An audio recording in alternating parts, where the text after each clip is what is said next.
រៀបសួរខ្ញុំអិនមានថ្ងៃនេះយើងនឹងរៀនអំពីវិធីការពារ Facebook Timeline របស់អ្នក Facebook Timeline ជាព័ត៌មានដែលបង្ហាញអំពីជីវិតរបស់អ្នកតើអ្នកប្រើ Facebook ជាច្រើនក៏មានលទ្ធភាពគ្រប់គ្រងវាបានទេដែលធ្វើឲ្យអ្នកដទៃអាចបញ្ចូលរូបឬអត្ថបទផ្ដេសផ្ដាសបានដើម្បីការពារសូមចុចលើរូបកូនសោរួចជ្រើសរើស See More Setting ជ្រើសពាក្យ Timeline and Tagging Who can post on your timeline បដូរមក Only me មានន័យថាមានតែយើងទេដែលអាច post បាន Review post friends tag you in before they appear on your timeline បដូរមក On មានន័យថាលុះត្រាតែយើងអនុញ្ញាតទើប post ទាំងនោះបង្ហាញនៅ timeline យើង Who can see post you've been tagged in on your timeline បដូរមកOnly me. Who can see what other posts on your timeline? Domo. Only me.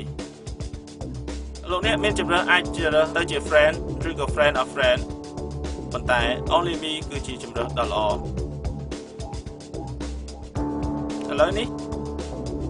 អ្នកដទៃពុំអាចមើលឃើញរូបផ្ដេសផ្ដាសដែលគេ post មកលើ timeline របស់អ្នកទៀតទេ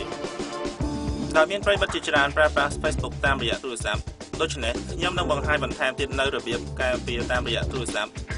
នៅក្នុងទូរស័ព្ទដៃរបស់អ្នកសូមបើក Facebook App បន្តមកទៀតស្វែងរក Privacy Settings នៅក្នុង Privacy Setting សូមចុចលើ Timeline and Tagging នោះអ្នកនឹងឃើញព័ត៌មាននិងសំណួរដូចខាងក្រោម Who can post on your timeline ជ្រើសរើស Only me Review post friend tags you in before they appear on your timeline. Jura on. Who can see post you've been tagged in on your timeline? Jura only me. Who can see what other posts on your timeline? Jura only me. សូមអរគុណដែលបានតាមដាននិងគាំទ្របើមានសំណួរឬសំណុំពរផ្សេងៗសូមទាក់ទងតាម Facebook page www.inmin.com ជួបគ្នានៅវីដេអូក្រោយ